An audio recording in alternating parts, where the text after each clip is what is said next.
Korea में एक खतरनाक प्रतियोगिता होती है जिसे स्क्विड गेम कहते हैं, जिसमें निराश लोग छोटे खेलों में मारे जाते हैं जब तक कि एक व्यक्ति नहीं बचता। गीहुन ने यह खेल जीत लिया है और बड़ी धनराशि का पुरस्कार पाया है, लेकिन वह खेल में हुई मौतों का बदला लेना चाहता है।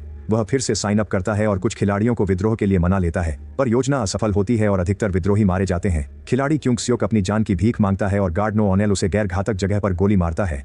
फिर वह उसे मृत होने का नाटक करने को कहती है और स्कैनर से बाहर कर देती है। कुछ गार्ड खिलाड़ी के कमरे में ताबूत छोड़ते हैं। खिलाड़ी उसे खोलते हैं और बेहोश गीहुन को पाते हैं तो वे उसे बिस्तर पर ले जाते हैं। जब गीहुन जागता है तो उसे समझ आता है कि असफल विद्रोह में उसने कई लोगों को खो दिया।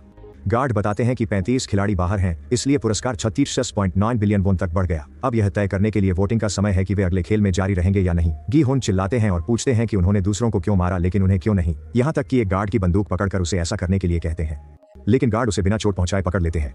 गीहुन को बिस्तर से हथकड़ी लगाने के बाद खिलाड़ी मतदान के लिए बढ़ते हैं। यह तनावपूर्ण क्षण है और कई लोग तय नहीं कर पा रहे हैं कि क्या करना है, लेकिन अंत में जो टीम खेल जारी रखना चाहती है वह जीतती है। इस बीच गार्ड मृत शरीरों के ताबूत भट्टियों में ले जाते हैं। कुछ ताबूत, जिनमें क्यूंग सियोक का भी है, अंगों की कटाई के लिए ऑपरेटिंग रूम में गिरा दिए जाते हैं। गार्ड क्यूंग सियोक को काटने की तैयारी करते हैं, तभी नो ओनेल अचानक बगल वाले गार्ड को गिरा देती है और उसका हथियार ले लेती है। जब एक आदमी बंदूक के लिए बढ़ता है तो वह उसे गोली मार देती है। बाकी गार्ड उस पर हमला करते हैं, लेकिन नोहेल जल्दी से अपनी रक्षा करती है और उन्हें मार देती है। वह डॉक्टर को छोड़कर कहती है कि क्यूंग सियोक को बचा ले, नहीं तो उसे भी मार देगी। डॉक्टर ने क्यूंग सियोक का घाव ठीक कर दिया, लेकिन कहा कि उसे रक्त की जरूरत है। नो ओनेल ने अपना खून दिया क्योंकि उसका ब्लड ग्रुप O है। क्यूंग सियोक के जागने पर नो ओनेल डॉक्टर को गोली मार देती है। बेडरूम में सियोन यू गीहुन से कहती है कि वह दोस्तों की चीखें रोज सुनेगा जब तक मर नहीं जाता। गुस्से में गीहुन उसका गला पकड़ लेता है और बाकी खिलाड़ी उसे बचाने के लिए अलग करते हैं। जब गार्ड्स खाना लाते हैं, कुछ खिलाड़ी गीहुन के साथ बांटना चाहते हैं, पर वह मना कर देता है। एक कोने में नाम ग्यू बताता है कि उसने वह हार चुरा लिया है जिसमें अवैध नशीले पदार्थ हैं, जो एक मृत खिलाड़ी लाया था। बस 5 नमूने बचे हैं और वह एक ले लेता है। अगले दिन खिलाड़ियों को अगले अखाड़े में ले जाया जाता है। वहां जाते समय वे छत से लटके विद्रोहियों के शव देखते हैं। अगले खेल के लिए खिलाड़ियों को अपनी टीम चुनने के लिए एक मशीन से एक यादृच्छिक लाल या नीला गेंद लेनी होती है। अगला खेल छुपन छुपाई है। नीली टीम के पास बाहर निकलने या छिपने के लिए 30 मिनट है, जबकि लाल टीम को नीली टीम को ढूंढ कर मारना है। अगर कोई लाल खिलाड़ी एक भी नीला खिलाड़ी नहीं मारता तो उसे बाहर कर दिया जाएगा। हर नीले खिलाड़ी को चाबी वाला हार मिलता है जो नए क्षेत्रों में जाने के लिए दरवाजे खोलेगा। दरवाजा खुलने के बाद बंद नहीं होगा। लाल खिलाड़ियों के पास ब्लूज को मारने के लिए चाकू होता है, लेकिन वे एक दूसरे पर हमला नहीं कर सकते। गार्ड उन्हें विरोधी टीम के किसी के साथ अदला बदली का मौका देता है। कई चर्चाएं होती हैं और कुछ खिलाड़ी अदला बदली के लिए सहमत होते हैं, लेकिन अधिकतर अपनी टीमों में ही रहते हैं। डेहो देखता है कि गीहुन उसे घूर रहा है और वह घबरा जाता है क्योंकि उसने विद्रोहियों के साथ विश्वासघात किया है। वह गीहुन की शर्ट पकड़कर चिल्लाता है कि मौतें उसकी गलती नहीं है, कहते हुए कि वे वैसे भी नहीं जीतते। गार्ड्स उसे खींच कर ले जाते हैं। इस बीच नाव पर जासूस जून हो को पता चलता है कि स्क्विड गेम द्वीप खोजने के लिए किराए का ड्रोन पायलट गायब है। वह शरीर खोजने की सोचता है, लेकिन कैप्टन पार्क उसे बताते हैं कि यह समय की बर्बादी होगी। पार्क के मारने के बाद शरीर चट्टानों पर बहता है। वह गुप्त रूप से स्क्विड गेम के लिए काम करता है, इसलिए चालक दल ने नया ड्रोन पायलट लाने का फैसला किया। बाद में होटल में जून हो नक्शे पर उन द्वीपों को काट रहे हैं जिन्हें वे खोज चुके हैं। उसका साथी वू सियोक जानकारी लेकर आता है। पिछली रात उसने आवाजें सुनी और पार्क को डेक पर पेचकस के साथ दिखा। फिर भी जून हो पार्क पर भरोसा करता है क्योंकि उसने उसकी जान बचाई थी। वह मानता है कि वो सियोक कल्पना कर रहा था क्योंकि उसने शराब पी थी। सुबह जून हो नए ड्रोन पायलट को नाव पर ले जाता है। उसी समय वो सियोक का फोन आता है। वह नहीं आ रहा क्योंकि उसे कुछ देखना है। खेल शुरू होने से पहले जोंग सियोक अपनी मां गीम जा को भूमिका बदलने के लिए मना लेता है। उसकी बालों की पिन में चाकू छिपा है ताकि वह छिप सके जब तक खत्म न हो। गर्भवती जुनही अपने पूर्व प्रेमी म्यंगी के पास जाती है और उससे जान की कसम खाने को कहती है। म्यंगी कसम खाता है कि वह उसे ढूंढ लेगा और वे टीमें बदल लेते हैं। नीले खिलाड़ी पहले अखाड़े में जाते हैं। यह भूल भुलैया है। उनके पास छिपने के लिए 2 मिनट है, फिर लाल टीम आएगी। टीम तय करती है कि वे फैलकर बाहर निकलने का रास्ता खोजेंगे। जो भी पहले ढूंढेगा वह चिल्लाकर सबको बताएगा। जून ही को अपनी हालत के कारण सीढ़ियों में दिक्कत होती है, इसलिए गुमजा और ह्यूनजू उसकी मदद करते हैं। जैसे ही लाल टीम एरिना 2 में आती है, 30 मिनट का टाइमर शुरू होता है। नाम ग्यू एक और ऊपरी दवा लेता है और म्यूंगी को भी ऑफर करता है, लेकिन वह मना कर देता है। लाल टीम तुरंत खोज शुरू करती है। जीहुन बस डेहो को ढूंढना चाहता है, जबकि सियोन यू को लगता है कि उसकी आध्यात्मिक शक्तियां हैं। वह कुछ खिलाड़ियों को ऊर्जा पढ़कर गलियारों में मार्गदर्शन करती है। कई दरवाजे आसानी से खुल जाते हैं, लेकिन जल्द ही खिलाड़ी पाते हैं कि चाबियां अलग अलग आकार की हैं, इसलिए वे केवल उन्हीं दरवाजों को खोल सकते हैं जिनके ताले पर वही आकार होता है।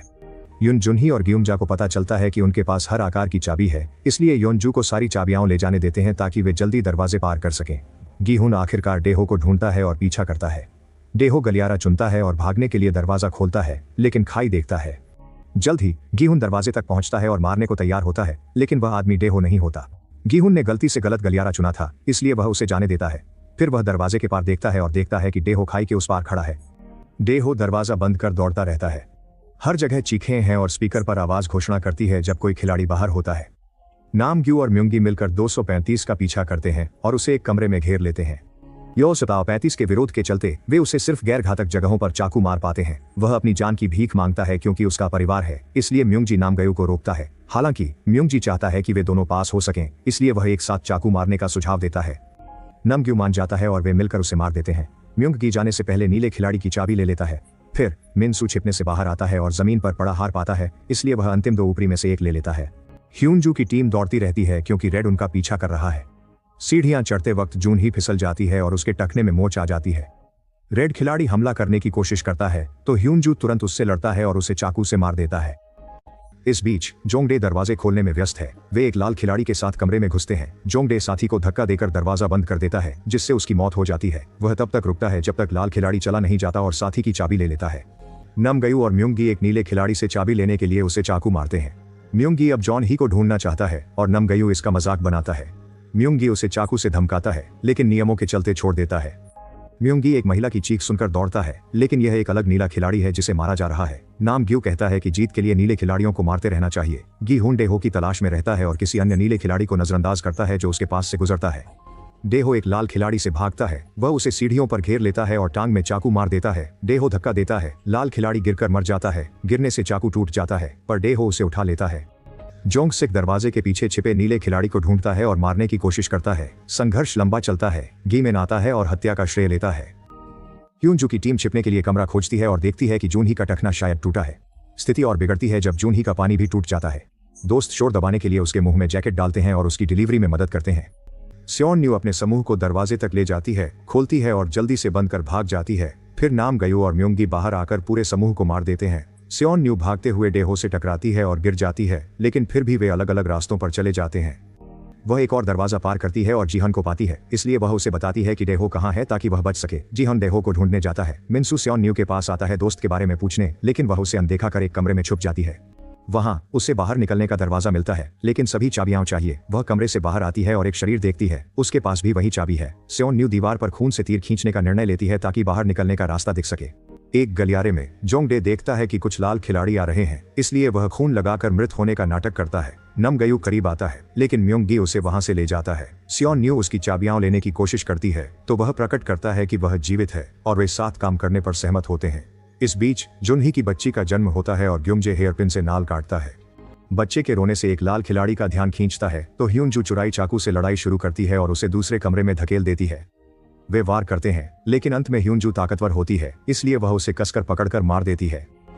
एक और लाल खिलाड़ी गलियारे से देखता है और ह्यूनजू के डर से चला जाता है। जब वह मुड़ती है तो उसे पता चलता है कि उसने बाहर जाने का दरवाजा ढूंढ लिया है। वह जल्दी से 3 चाबियों से उसे खोलती है और एक सुरक्षित कमरे में पहुंचती है जहां बधाई का गीत बज रहा है। हालांकि बाहर जाने की बजाय वह दोस्तों को ढूंढने लौटती है। वह बताती है कि उसने बाहर का रास्ता पा लिया है, लेकिन तभी म्योंगी उसे मार देता है। वह कमरे में बच्चे को देखता है, इसलिए जब नामग्यू पूछता है कि क्या उसने किसी और को ढूंढा है तो म्योंगी नहीं कहता है और दरवाजा बंद कर देता है। ग्युमजे दोस्त के लिए रोती है और चाबियां लेकर जूनही से कहती है कि उन्हें निकलना होगा इससे पहले कि कोई बच्चे की आवाज सुने। सिर्फ 3 मिनट बचे हैं। ग्युमजे, गॉनही और बच्चा सावधानी से गलियारे से बाहर निकलने का रास्ता खोजते हैं।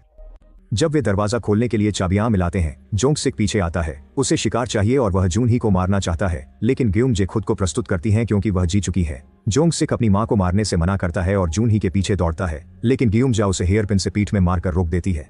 जोंगडे और सियोन को एक निकास द्वार मिलता है और वे चाबियां मिलाते हैं, लेकिन जोंगडे अकेले आगे बढ़कर दरवाजा बंद कर देता है ताकि सियोन पीछा न कर सके। सियोन चिल्लाती है और उसे मिनसू मिलता है जो दोस्त के बारे में पूछता रहता है। जब सियोन ने अपमानित करती है, मिनसू भ्रमित हो जाता है कि वह नामग्यू है और फौरन उसे मार देता है।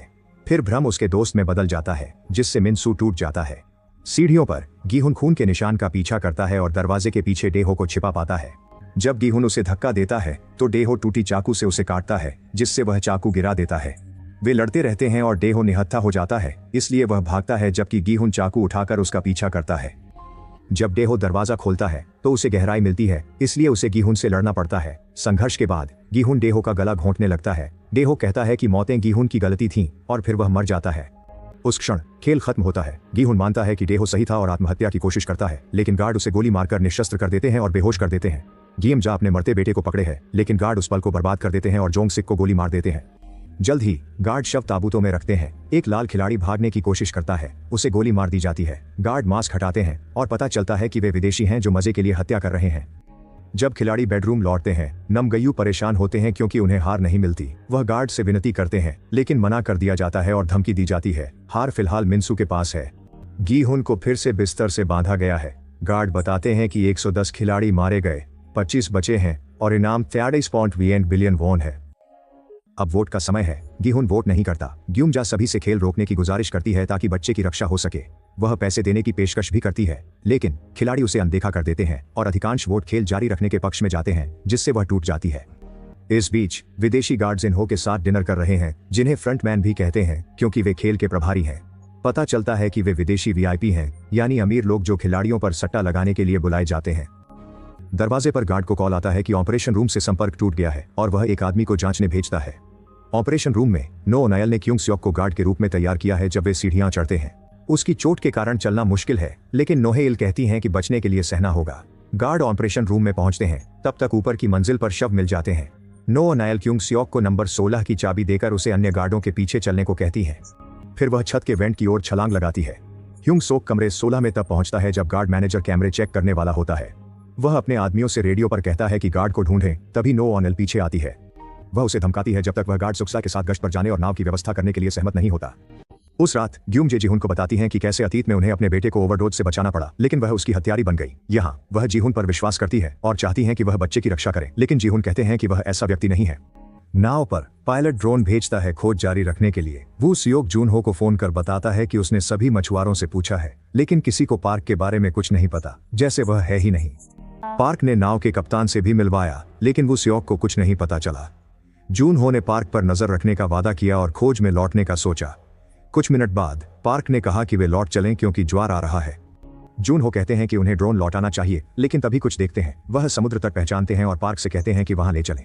द्वीप पर पहुंचकर जूनहो को वह दिन याद आता है जब उन्होंने वहां अपने भाई इन्हो को पाया था और वह अपनी टीम से उस दिशा में चलने के लिए कहते हैं। इस बीच वू स्योक पार्क के घर पहुंचता है और देखता है कि मेल बॉक्स भरा है। फिर वह दीवार के ऊपर से कूदता है और एक खतरनाक कुत्ते पार्क को देखता है, लेकिन शुक्र है कि वह बंधा है। वू स्योक दरवाजे का कांच तोड़कर अंदर जाता है और जांच शुरू करता है। पार्क की तस्वीर में वह आदमी है जो खेल के लिए खिलाड़ियों को भर्ती करता है। तभी कुत्ता आता है और काट लेता है। वू स्योक को उसे मारना पड़ता है। बाहर निकलते समय वह कुत्ते के घर के पास कुछ देखता है और हटाकर एक छुपा छेद पाता है। वह पैसे और गार्ड की वर्दी से भरा है। उसे पुलिस द्वारा गिरफ्तार करने के लिए आने पर रोका जाता है। अगले दिन सुबह गार्ड्स एक ताबूत लाते हैं ग्यूमजा के शरीर को ले जाने के लिए। रात में उसने खुद को खत्म कर लिया। यह देखकर जून ही टूट जाती है। नो नायल को उसके नाश्ते में नाव की चाबी छुपी हुई मिलती है। उसी समय गार्ड प्रबंधक ऑपरेटिंग रूम फिर से खोजने के लिए आदमी भेजता है।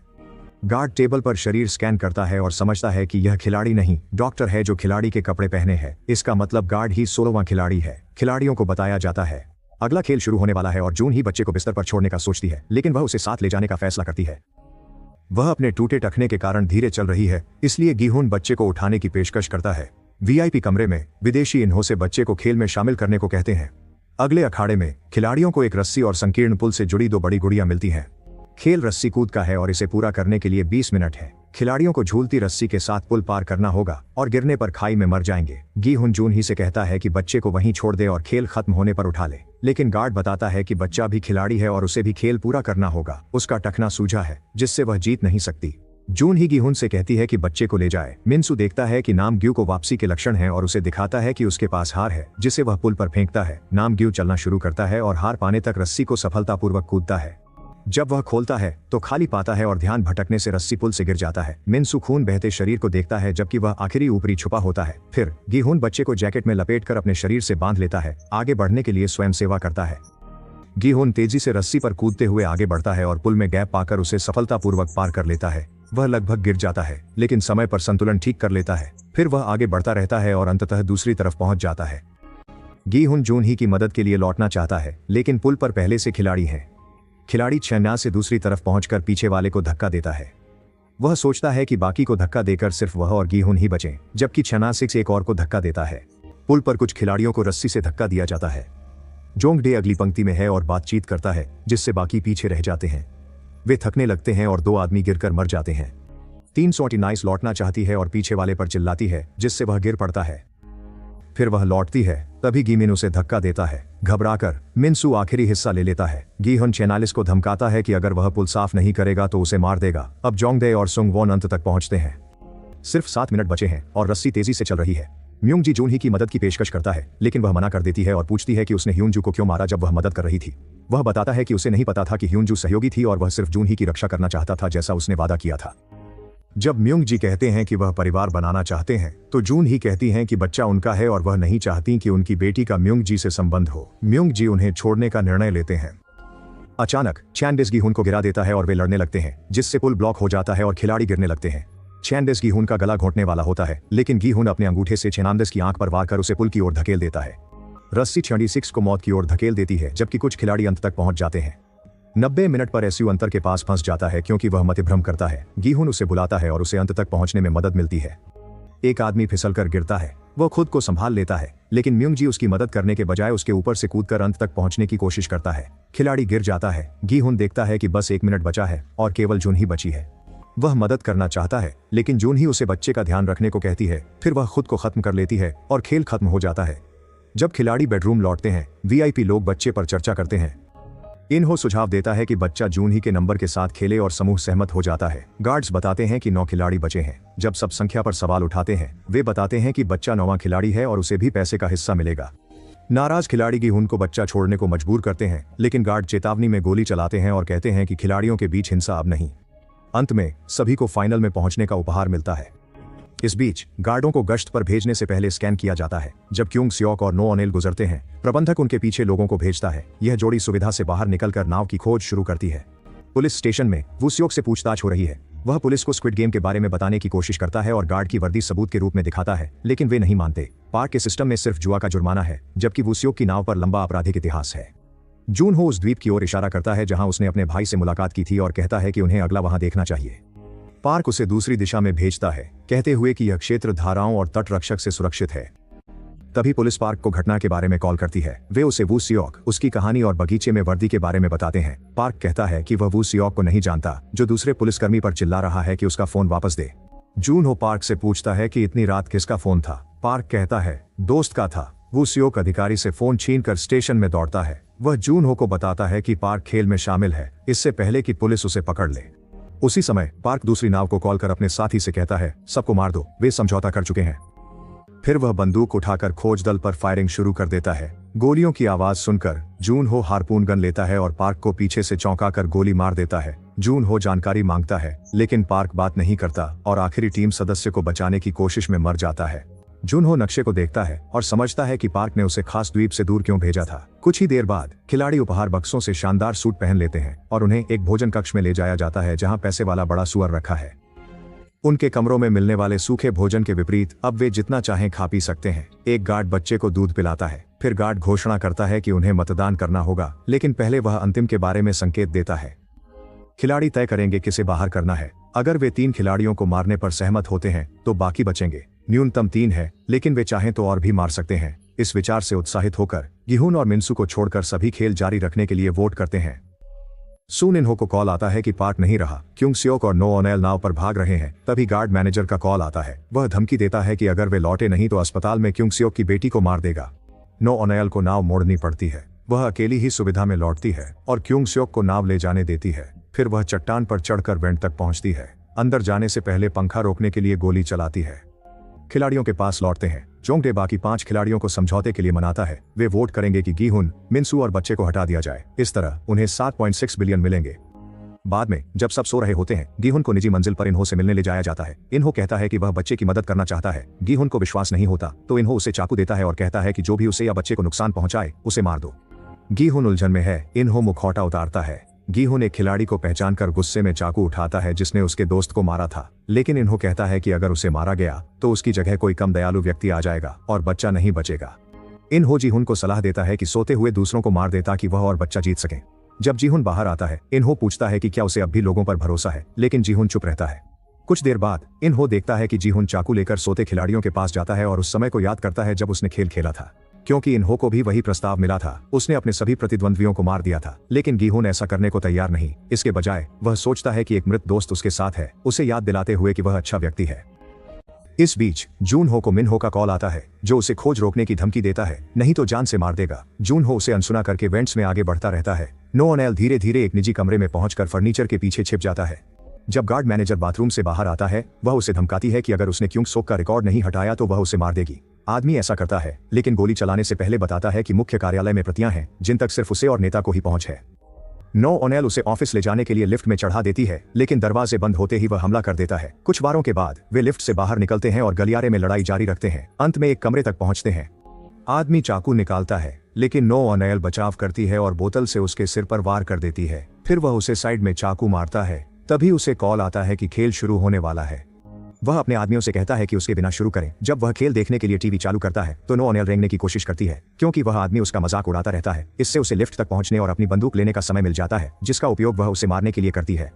खिलाड़ियों को अंतिम खेल के लिए अगले अखाड़े में ले जाया जाता है। वहां 3 ऊंचे खंभे हैं जिन पर एक लिफ्ट उन्हें ऊपर ले जाती है। इसे स्काई स्क्विड गेम कहते हैं और प्रत्येक खंभे पर 3 राउंड होंगे। उन्हें किसी को चुनकर धक्का देना होगा। अगर समय पर नहीं किया तो सभी खिलाड़ी खत्म हो जाएंगे। समूह गिहुन और बच्चे की ओर बढ़ता है, लेकिन मिन्सू एक मृत खिलाड़ी की मृग तृष्णा से विचलित हो जाता है, जो स्तंभ के किनारे लटका है। वह आदमी और उत्तेजक देने का वादा करता है, लेकिन जब मिन्सू पकड़ने की कोशिश करता है तो भ्रम नाम ग्यू में बदल जाता है, जो मिन्सू की टांग पकड़ने की कोशिश करता है। जल्दी ही दोनों भ्रम मिलते हैं और मिन्सू उन्हें लात मारता है जब तक वे गायब नहीं होते। फिर एक आवाज घोषणा करती है कि खिलाड़ियों को राउंड शुरू करने के लिए बटन दबाना होगा। जैसे ही वे ऐसा करते हैं, घड़ी 15 मिनट की उलटी गिनती शुरू कर देती है। अधिकतर खिलाड़ी पहले बच्चे को मारना चाहते हैं, लेकिन म्योंगी सोचते हैं कि गिहुन को मारना चाहिए क्योंकि वह बच्चे को नहीं छोड़ेगा और दोनों साथ गिर सकते हैं। म्योंगजी मानते हैं कि मिन्सू को पहले मारना चाहिए क्योंकि उसकी वापसी जोखिम है। पुरुष सहमत होते हैं कि मिन्सू को पहले जाना चाहिए, लेकिन कोई उसे धक्का नहीं देता। समय खत्म हो रहा है। म्योंगजी स्तंभ की छड़ी से मिन्सू को धक्का देते हैं, जो सोचता है कि वह अपनी मृत क्रश को देख रहा है, इससे पहले कि वह गिर जाए। इस बीच कुछ गार्ड नाव पर क्यंग स्योक को खोजते हैं। वे उसे देखते ही गोलियां चलाते हैं और इंजन को नुकसान पहुंचाते हैं। क्यंग स्योक जवाबी फायर करता है, लेकिन गोलियां खत्म होने से पहले एक गार्ड को ही मार पाता है। शेष गार्ड क्यंग स्योक के पास आते हैं, लेकिन जब वे उसे मारने वाले होते हैं तो कोई उन्हें पहले ही गोली मार देता है। यह जून हो और उसके साथी होते हैं। क्यंग स्योक बताता है कि वह सिर्फ एक पीड़ित है जो गार्ड के रूप में तैयार हुआ है और उन्हें सही द्वीप कैसे ढूंढना है यह बताता है। कार्यालय में नो ओनेल कमरे खोजती है और पुराने खेल मास्टर्स के मुखौटे पाती है। वह एक दरवाजा तोड़ती है और डरावनी सीढ़ियां पाती है जो उसे एक और ताले तक ले जाती हैं। गोली चलाने के बाद वह अभिलेखागार में हार्ड कॉपी पाती है और क्यूंग स्योक की फाइल खोजने लगती है।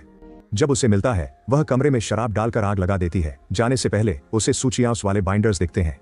वह देखती है और अपनी फाइल पाती है, जिसमें उसके परिवार की तस्वीर होती है और उसे पता चलता है कि उन्हें उत्तर कोरिया में मार दिया गया था। इससे उसे मानसिक आघात होता है। खेल में वापस आते हैं। एक पुल दिखाई देता है ताकि खिलाड़ी अगले स्तंभ तक जा सके। जब जोंगडे बटन दबाने वाला होता है तो म्योंगी उसे रोकता है और कहता है कि समय बर्बाद करने से बचने के लिए उन्हें पहले गिहुन और बच्चे को अलग करना होगा। समूह सहमत होता है कि अगला बच्चा मारा जाए और वे गिहुन को घेर लेते हैं। गिहुन बच्चे के साथ कूदने की धमकी देता है। अगर अगले दौर में दोनों मरते हैं तो उन्हें गठबंधन से किसी के लिए वोट करना होगा।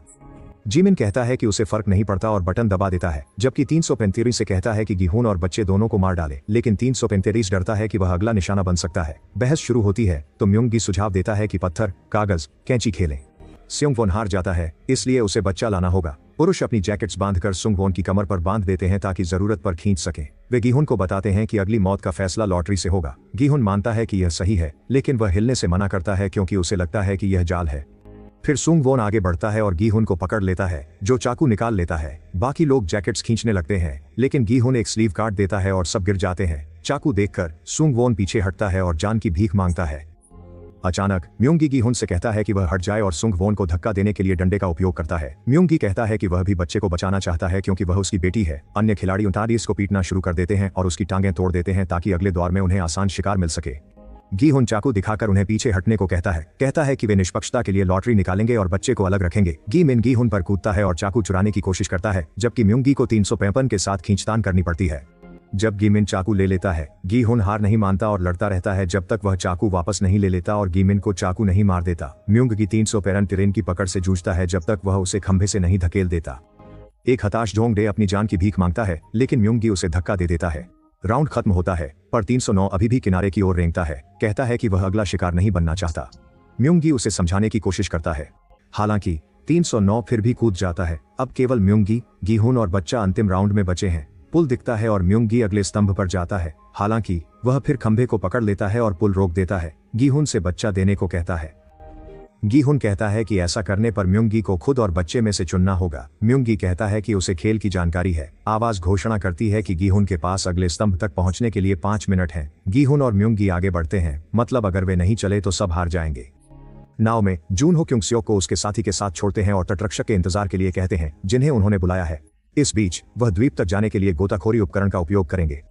उसी समय सुरक्षा अधिकारी इन्हो को सूचित करता है कि रडार पर एक नाव दिखाई दे रही है। लंबी बहस के बाद गीहुन बच्चे को पुल पर रखते हुए पीछे हट जाता है। कुछ ही सेकंड शेष रहते हैं। म्योंगी पोल से बच्चे को उठाकर अपने स्तंभ पर ले जाता है। जब म्योंगी का ध्यान भटकता है, गीहुन चाकू उठा लेता है और छलांग लगाकर दूसरे स्तंभ पर पहुंचता है। आखिरी क्षण में स्तंभ पर बटन दिखता है और पुरुष लड़ाई शुरू कर देते हैं। डंडा गिर जाता है। मायूसी में म्योंगी बच्चे को फेंकने की धमकी देता है तो गीहुन चाकू गिरा देता है। म्योंगी हथियार ले लेता है और लड़ाई शुरू होती है। ब्लेड से गीहुन पर वार करता है। वह उसके हाथ में छुरा घोंपने की कोशिश करता है जिसे गीहुन ने अपनी जैकेट से बचा रखा है। संघर्ष में वे किनारे से लुढ़क जाते हैं और गीहुन धातु की छड़ पकड़ लेता है जबकि म्योंगी उसकी जैकेट पकड़े रहता है। दुर्भाग्य से कपड़ा फट जाता है और म्योंगी गिरकर मर जाता है। फिर गीहुन स्तंभ के पास आता है और देखता है कि राउंड शुरू करने का बटन नहीं दबा था। इसका मतलब है कि खेल खत्म करने के लिए किसी को मरना होगा। नो ओनेल खुद को खत्म करने का सोचती है क्योंकि अब उसका परिवार नहीं है, लेकिन बच्चे के रोने की आवाज से वह रुक जाती है। खेल में गीहुन बटन दबाता है और बच्चे के माथे को आखिरी विदाई में चूमता है। फिर वह जानबूझकर गिरता है ताकि बच्चा खेल जीत सके। इस निस्वार्थ कृत्य से नो ओनेल को जीने की उम्मीद मिलती है। जब तटरक्षक नाव पाते हैं तो यह सब खेल के ड्रोन से रिकॉर्ड होता है। जूनहो एक पानी के नीचे की सुरंग पाता है और सुविधा में घुसता है। उस पल एक गार्ड इन्हो को बताता है कि तटरक्षक आ रहे हैं, इसलिए अलार्म बजता है ताकि निकासी शुरू हो सके। इन्हो एक बटन दबाता है जिससे आत्मविनाश के लिए 30 मिनट का टाइमर शुरू होता है। जैसे ही जूनहो सीढ़ी पर चढ़ता है वह दीवारों पर बम देखता है। अंत में वह मुख्य कार्यालय पहुंचता है और स्क्रीन पर देखता है कि उसका भाई बच्चे को पकड़ने के लिए स्तंभ पर आता है। जूनहो स्क्रीन पर गोली चलाता है जिससे एक दरवाजा खुलता है और वह खाली वीआईपी कमरे में पहुंचता है। वह खिड़की तोड़ता है और इन्हो को गोली मारने की तैयारी करता है, लेकिन बच्चे के कारण नहीं कर पाता। इससे इन्हो भाग निकलता है। कारें और हेलीकॉप्टर द्वीप छोड़ रहे हैं और नो ओनेल गार्ड बनकर उनके साथ भागने में सफल होता है। जूनहो भी उसी सुरंग से द्वीप छोड़ता है और समुद्र तक पहुंचता है जब सुविधा विस्फोटित होती है। इस दौरान एक रहस्यमय व्यक्ति मोटल में गीहुन की चीजें, जिसमें उसका पैसा भी है, लेने आता है। 6 महीने बाद नोहोइल उस पार्क में जाती है जहां क्योंगसियोक काम करता है और उससे चित्र बनाने को कहती है। उसे लगता है कि वह जानी पहचानी है तो वह बताती है कि वह भी वहां काम करती थी। उसकी बेटी उसके साथ है क्योंकि वह सभी के इलाज में मदद से ठीक हो गई है। फिर नोहिल अपनी कार में जाती है और उस निजी जासूस का फोन आता है जिसे उसने परिवार खोजने के लिए रखा था। वह बताता है कि उसकी बेटी चीन में देखी गई पर पुष्टि नहीं हुई। नो ओनेल फिर भी चीन जाने का निर्णय लेती है। इस बीच जुनहो वुसियोक को जेल से बाहर लाता है और बताता है कि उसने पुलिस छोड़ दी है। वुसियोक गीहुन के पैसे से नया व्यवसाय शुरू करने के लिए साथ काम करना चाहता है, लेकिन जूनहो पहले ही देख चुका है और सब कुछ गायब है। जब जूनहो घर आता है तो देखता है कि बच्चा माँ की जैकेट पहने है। एक काले लिफाफे में कार्ड है जिसमें लिखा है कि लड़की जीती और एक क्रेडिट कार्ड है जिससे वह इनाम पा सके। जूनहो एटीएम पर जाकर कार्ड एक्टिवेट करता है और पासवर्ड के लिए जून ही चुनता है। स्क्रीन बताती है कि सारा पैसा वही है। इस बीच वुसियोक और उसका दोस्त गीहुन के छोड़े मोटल में जाते हैं और कहते हैं कि अब वे इसे संभालेंगे। लॉस एंजलिस में इन्हो गीहुन की बेटी से मिलने जाते हैं और उसे एक डिब्बा देते हैं, यह कहते हुए कि उसके पिता ने उसे मरने से पहले भेजा था। लड़की हैरान हो जाती है और डिब्बा खोलती है जिसमें गीहुन की गेम जैकेट और एक लिफाफा होता है जिसमें उसके नाम का क्रेडिट कार्ड होता है। इन्हो अपनी कार रोकता है जब वह नए गेम भर्तीकर्ता को एक आदमी के साथ खेलते देखता है। वह सिर हिलाकर इशारा करती है और फिर अपने काम पर लौट जाती है। कृपया सब्सक्राइब करें और नोटिफिकेशन चालू करें ताकि आप ऐसे और वीडियो देख सकें। धन्यवाद।